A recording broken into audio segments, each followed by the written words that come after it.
भगवान राम के कुल में ही हुए थे वंश में, उनसे पहले वो यज्ञ प्रेमी थे, यज्ञ बहुत करते थे और उन्होंने 100 अश्वमेध यज्ञ किए, 100 अश्वमेध यज्ञ करके और उन्होंने इंद्र पद को प्राप्त किया।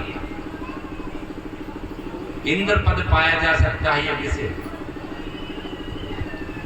बाद में वो क्योंकि राजा से बने थे इंद्र, और इंद्र भी देवताओं के राजा होते हैं, तो उनके अंदर जो है विकार आ गए थे और वो अब देवगुरु बृहस्पति की जो पत्नी थी उस पर आसक्त हो गए, जिसके कारण फिर उनका पतन हो गया, फिर वो दोबारा मनुष्य लोक में आगे, मृत्यु लोक में। लेकिन यज्ञ की महिमा बहुत बड़ी है, इसलिए पहले त्रिकाल हवन होते थे तीनों समय, सुबह दोपहर शाम। फिर उसके बाद में कुछ लोग 2 समय का करने लगे, प्रातःकालीन और सायंकालीन।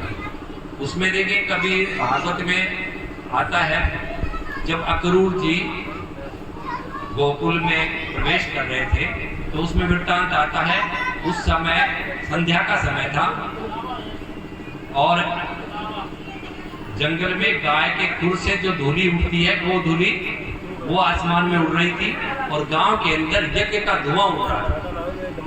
गांव के अंदर यज्ञ का धुआं आसमान में उड़ रहा था और खेतों में खलियान में जो गाय चुप के लौटती हैं करके, तो उस समय उनके पैरों से जो धूली उड़ती है वो उड़ रही थी। तो द्वापर में भगवान कृष्ण के समय यज्ञ सुबह शाम होते थे प्रतिदिन।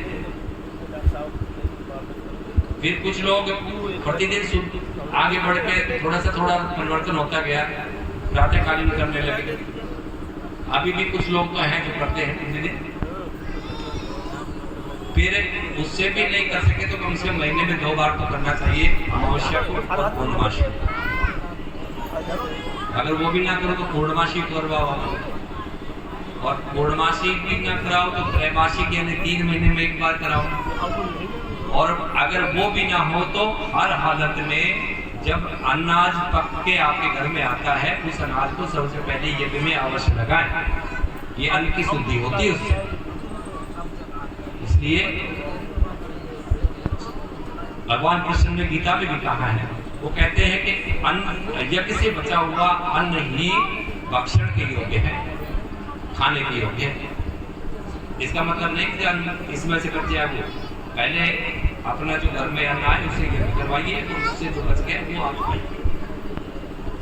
वो अन्न की शुद्धि भी है और साथ में उसमें परमात्मा की कृपा प्रसाद बन जाता है ना। भगवान प्रसाद का मतलब होता है भगवान की कृपा। मिला आगे नहीं, जब लगाओ बस। ओम ब्रह्मा मुरारी त्रिपुरांतकारी भानु शशि भूमि सुतो बुधश्च गुरुश्च शुक्र शनि राहु केतवः सर्वे ग्रह शांति करा भवन्तु नः स्वाहा।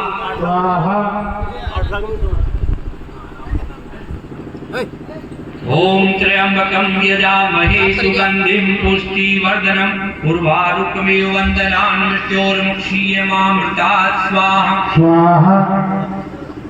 ओम श्री ते लक्ष्मी च पतन्या वहोरात्रे सर्वे नक्षत्राणि रुद्रमस्मिनो व्यातम् ईशान्यशानां ईशान सर्वलोकं ईशान स्वाहा।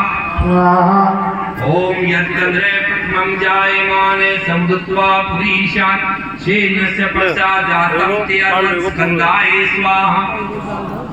ओम विष्णोरराटमसि विष्णुः सुरत्रेष्ठो विष्णुः सूर्यसि विष्णुर्ध्रुवसि वैष्णवमसि विष्णुवेत्वा स्वाहा।